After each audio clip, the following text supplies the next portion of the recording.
Amado Pai Celestial, inteligência suprema, causa primária de todas as coisas, grande arquiteto deste maravilhoso universo, gratidão por nos oportunizar a buscar constantemente a nossa fortaleza espiritual, em detrimento de nossas fragilidades humanas.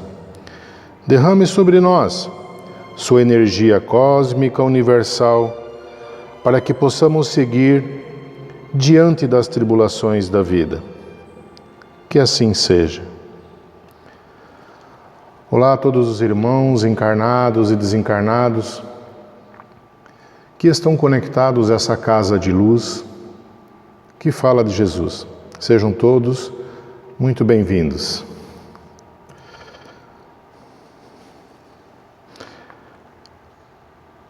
O tema de hoje que iremos conversar é sobre a fragilidade humana versus a fortaleza espiritual. O livro Boa Nova, psicografado por Francisco Cândido Xavier, contém a narrativa de várias passagens evangélicas. Alguns pequenos trechos do Evangelho ali são explicitados e desenvolvidos de forma muito tocante. Uma das narrativas é sobre a negação do apóstolo Pedro. Consta que na última ceia, Jesus disse: sua hora se aproximava e que no momento supremo os discípulos se dissipariam. Pedro desejou saber aonde o mestre iria. Afirmou que poderia segui-lo em qualquer situação à custa da própria vida. Jesus retrucou a Pedro que antes do galo cantar naquela mesma noite, ele o negaria por 3 vezes. Pedro sentiu-se ofendido e indagou se o mestre o considerava mau e endurecido a tal ponto. Jesus disse não o considerar mau ou ingrato, mas que naquela mesma noite ele aprenderia que o homem do mundo é mais frágil do que perverso. Repito, o homem do mundo é mais frágil do que perverso. Logo mais, o Messias foi preso e os apóstolos debandaram, conforme a sua orientação. Eles tinham sido orientados pelo Mestre que deveriam se espalharem e levarem a Boa Nova, levarem a mensagem de Jesus Cristo. E foi o que fizeram. Pedro começou a refletir sobre os possíveis modos de salvar o seu Mestre. Ele não se debandou com os demais. Ele ficou ali. E percebeu que a situação política era muito ruim. As massas estavam sendo incitadas pelos senhores da lei de Deus, por aqueles senhores da lei de Deus, no Sinédrio. A revolta contra Jesus e acusavam de feiticeiro, traidor e contrário à igreja. Pensou nos familiares que dele dependiam, em todos os seus deveres de homem e os castigos a que a sujeitaria, se afrontasse as leis de Jerusalém. Nisso, uma mulher lhe perguntou se ele era um dos companheiros do profeta, recentemente preso. Pedro negou com veemência, tomado de muito medo. Tentou justificar-se perante a própria consciência sobre a alegação de que precisava permanecer livre para salvar Jesus. Foi novamente abordado, desta vez por um homem, que lhe perguntou se ele tinha vindo socorrer o seu mestre. Pedro disse que nunca ter considerado o preso como mestre. Finalmente, um soldado o acusou diretamente de ser discípulo do Nazareno. E pela terceira vez, Pedro negou com veemência. Nesse instante, os galos começaram a cantar. Pedro recordou as palavras do Cristo e tomou-lhe de infinita angústia. Olhou para o lado em que ficavam as celas e viu o Mestre. Contemplaram serenamente entre as grades. Jesus o avistava de forma amorosa. Pedro sentiu profunda vergonha de seu comportamento, afastou-se de todos e começou a chorar. Recordou sua vida e o modo ríspido, como sempre condenara os que se perderam nos caminhos do bem ao longo do tempo. Pensou que nunca conseguira perdoar as fraquezas daqueles que foram ajudados por Jesus e continuavam na inércia. Abatido sob o peso da sua própria falta, começou a compreender as experiências dolorosas dos irmãos de humanidade. Desabrochou em seu íntimo nova consideração pelos infortúnios do mundo. Desejou ardentemente ajoelhar-se perante Jesus e suplicar-lhe o perdão. Nisso, sentiu em espírito a presença confortada do Mestre e recordou o que ele dissera: Pedro, o homem do mundo é mais frágil do que perverso. Meus irmãos, procure ter isso em mente em suas relações com os seus semelhantes. Todos os homens são frágeis, inclusive você, inclusive eu. Nossos erros, eles são mais por nossas fragilidades, por nossos medos, porque por nossas perversidades.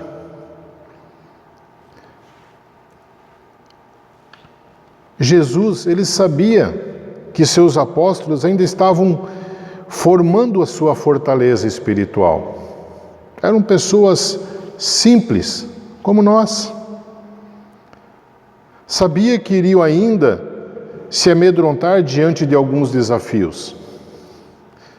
Porém, Jesus sabia que não iriam desistir em levar os ensinos do Mestre para toda a humanidade. E foi o que eles fizeram. Estamos aqui hoje, conversando sobre Jesus Cristo. Naquela noite, o apóstolo Marcos, ele compreendeu o que estava ocorrendo. Ele percebeu e compartilhou isso com os demais apóstolos, que Jesus Cristo, no longo daqueles 3 anos em que tiveram juntos, Jesus estava preparando eles para aquele momento. Jesus sabia o que ia acontecer. Sabia da traição de Judas.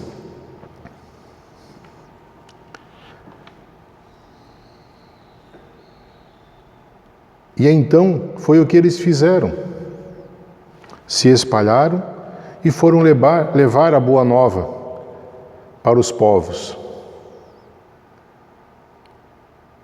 E hoje nós somos agraciados, há quase 2000 anos depois desse fato, continuamos sendo agraciados com os ensinamentos de Jesus Cristo. Simples e fáceis de serem colocados em prática. Mas o nosso coração endurecido ainda tem muita dificuldade. As nossas fragilidades prejudicam a nossa evolução moral e a nossa evolução espiritual. Mas não desanime, porque estamos evoluindo. Estamos conseguindo fortalecer o nosso espírito. Mas ainda teremos que trilhar um bom caminho. Precisamos continuar alimentando o nosso desejo de trilhar no caminho do bem.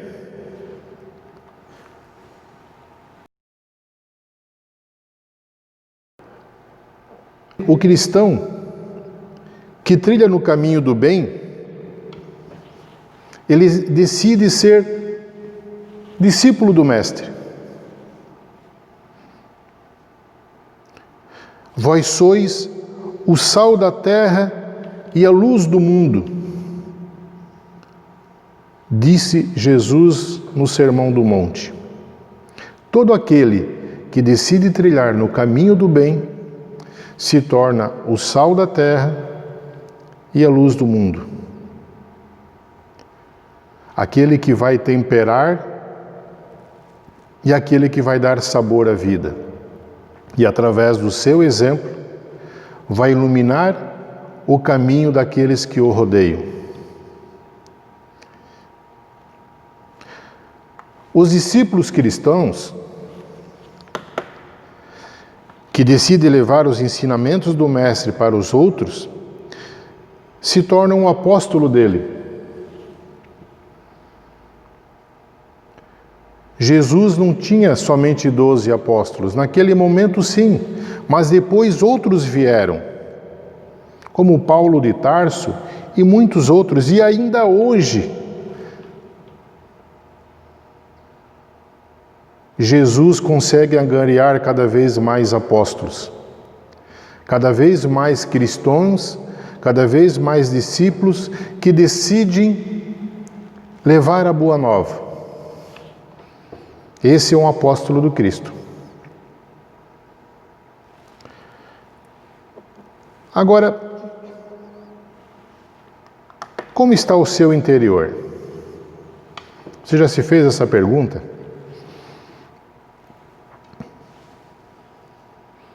Sabemos que cerqueia o nosso planeta energias boas, boas vibrações e também não boas. E sempre somos levados a tomar decisões.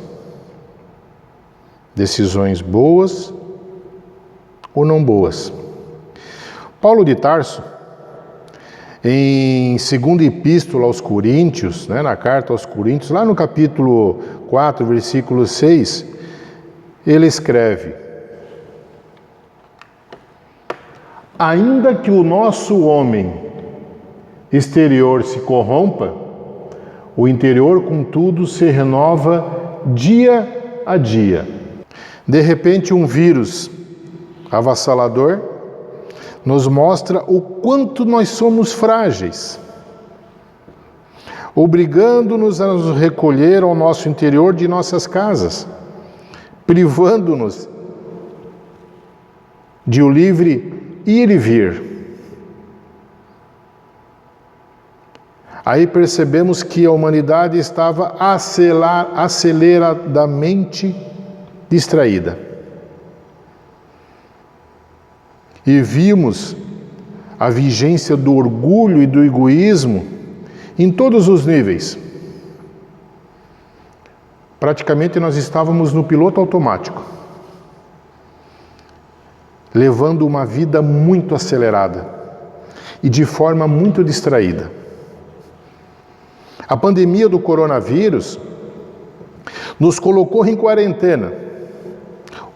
O mundo está em quarentena, obrigando-nos à desaceleração materialista. Comércios com restrição, shoppings com restrição, somente as áreas essenciais funcionando. Colocando-nos em analisar o que nós temos feito de nossas vidas. Como temos nos relacionado com as pessoas que nos rodeiam? Estamos dando a devida atenção aos nossos filhos, aos nossos pais, aos nossos irmãos, aos nossos amigos, ao nosso cônjuge?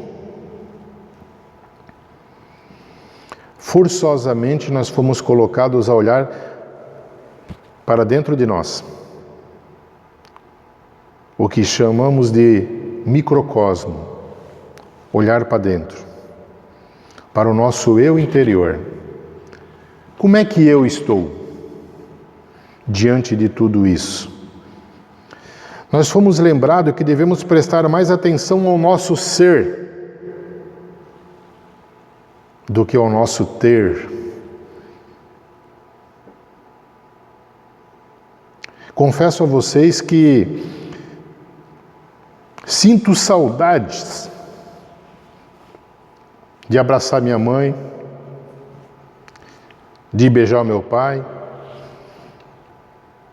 Vou com frequência na casa deles, mas preciso ficar 3 metros longe deles, por já serem idosos e serem de risco. E com certeza vocês também devem estar tendo essas angústias dentro de vocês. O quanto você gostaria de estar abraçando o seu neto, o seu filho, seu irmão, seu pai, a sua mãe, seu afilhado. E por que não a sogra? Tenho saudades de abraçar a minha sogra, meu sogro. Será que a gente prestava atenção nesses detalhes da vida? Nessas pequenas coisas da vida? E agora somos colocados a matar a saudade através do telefone, ligando para eles. Alguns conseguem fazer videoconferência.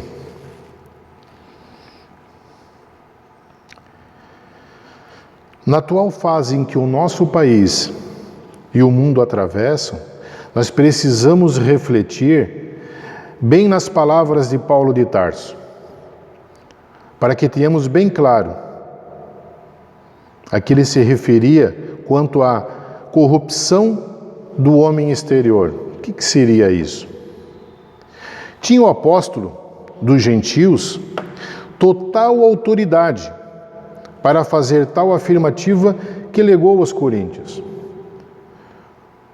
O apóstolo Paulo, antes de ser apóstolo, antes dele tomar a decisão de seguir o Cristo, ele vivenciou essa realidade quando levou a boa nova ao povo judeu. Antes dele ser Paulo, e sim Saulo, ele era um homem inteligente, muito bem conceituado entre o próprio povo, respeitado até mesmo pelos dominadores romanos.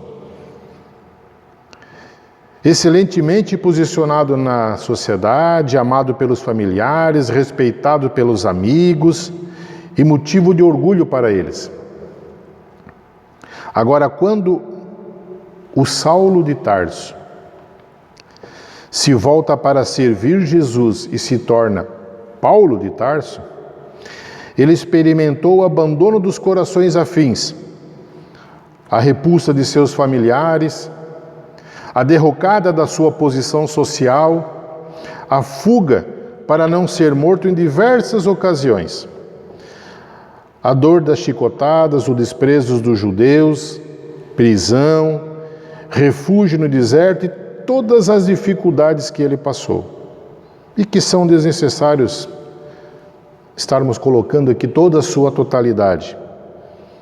Tem até um filme que foi lançado ano passado, Paulo, o Apóstolo de Cristo. Assistam esse filme, Paulo, o Apóstolo de Cristo. É formidável. Entretanto, enquanto o antigo Saulo se desmoronava exteriormente, o Paulo de Tarso crescia vigoroso como um espírito imortal. enquanto o orgulhoso, prepotente e vaidoso e perseguidor dos cristãos, Saulo de Tarso, ia se esvaindo, ia se esvaziando, tomava corpo naquele ser, o resignado, obediente e devotado seguidor do Cristo, Paulo de Tarso, tornando-se um dos principais apóstolos do Mestre Jesus. E se tornou apóstolo depois do desencarne de Jesus.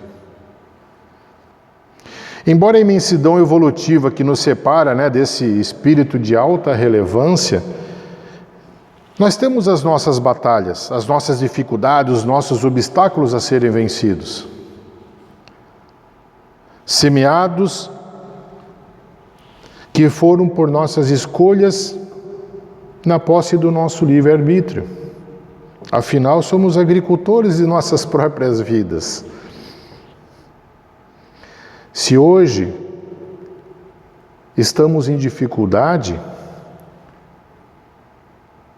se hoje temos algumas aflições, alguns medos,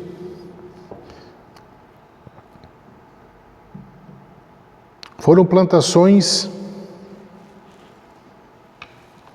de épocas passadas. Somos agricultores de nossas vidas. Temos o livre-arbítrio de plantar tudo o que queremos. Porém, Deus nos dá a obrigação de colhermos tudo que plantamos.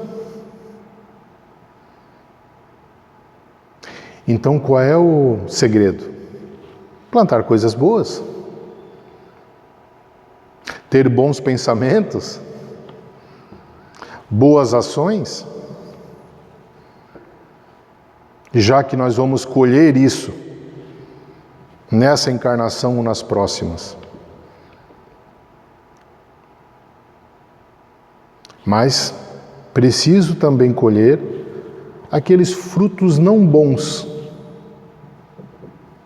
que plantei até aqui. Agora, como é que nós temos nos comportado frente às colheitas do que nós plantamos? Resignados, com a certeza de que a justiça divina não comete enganos, que ela não erra de endereço. Oh Deus, eu mereço passar por isso? Sim. E de forma resignada, de forma humilde, e tirando isso como lição, como expiação e provas, para o seu fortalecimento espiritual, em detrimento da sua fragilidade humana. Então, meus irmãos, quando assim procedemos, nós contribuímos para a ruína do nosso homem exterior, corrompido com as nossas más escolhas de várias existências. Se, ao contrário, batalhamos pela vitória desse homem exterior, lutando para que esse homem permaneça orgulhoso e egoísta, passamos a comprometer o nosso crescimento espiritual. Passamos a comprometer a criação da nossa fortaleza. Pense nisso. Porém, lembramos que a razão máxima pela qual voltarmos a reencarnar nesse planeta de expiações e provas é para a nossa evolução moral e espiritual. Ainda somos frágeis, sim, mas estamos nos fortalecendo. Decidimos ser discípulo do Mestre. Decidimos trilhar no caminho do bem.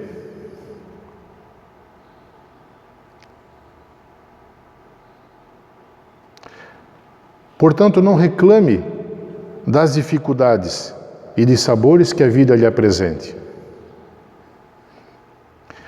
Lembre-se que a doutrina espírita é o consolador prometido, ou seja, aquele que te fortalece, que te consola, né? Consolador, que te consola para você suportar a dor.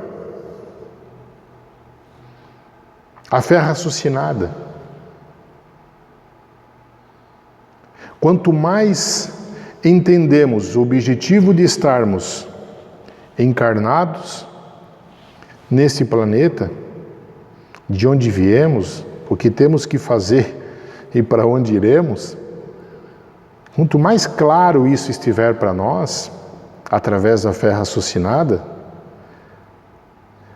mais fácil será o nosso entendimento, a nossa compreensão e a nossa evolução, a nossa reforma íntima. Meus irmãos, as tribulações, elas produzem energia fortalecedora.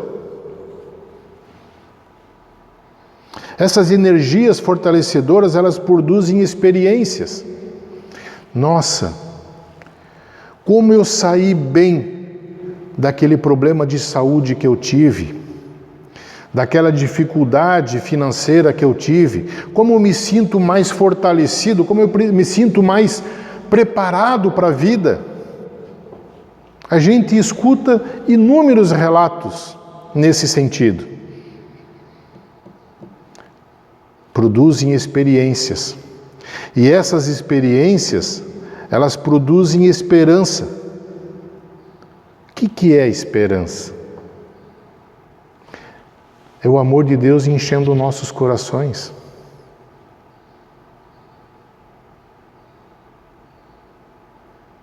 É o amor de Deus enchendo os nossos corações.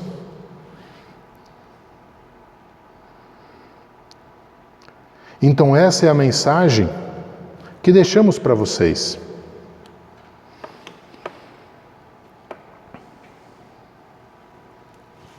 Estejam em luz sempre, trilhando no caminho do bem sempre. Como Cristo nos ensinou, vigiai e orai. Vigiai os outros? Não. Vigiai os nossos pensamentos. Vigiai as nossas ações. Eles são direcionados ao bem, eles produzem os nossos pensamentos, as nossas ações, eles produzem boas energias ou energias negativas?